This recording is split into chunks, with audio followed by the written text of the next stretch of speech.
100.000 euro stanziati dalla Regione, 5.000 agenti della Polizia Locale del Veneto, 26 giornate di corso. Parte così il 15 dicembre il progetto formativo. Saranno trattati argomenti quali il bullismo, i reati relativi al codice stradale, la sicurezza urbana ed il contrasto allo spaccio di sostanze stupefacenti.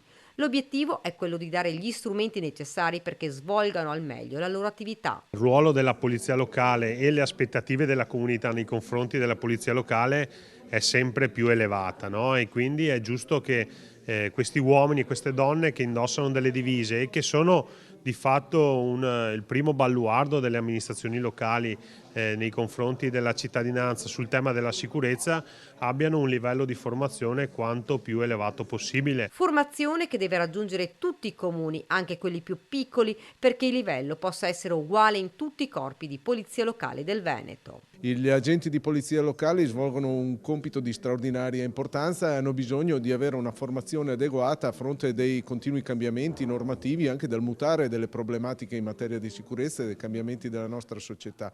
Questo corso garantirà, dopo aver anche ascoltato da parte dei comuni quali sono le esigenze principali in tema di formazione, garantirà un adeguato livello di formazione attraverso delle lezioni online teoriche e delle lezioni pratiche. La speranza è che possa essere formato almeno il 20% del corpo della Polizia Locale Veneta. Per la Regione, termina l'assessore Corazzari, la formazione ed il sostegno alle politiche integrate per la sicurezza nel territorio regionale sono delle priorità.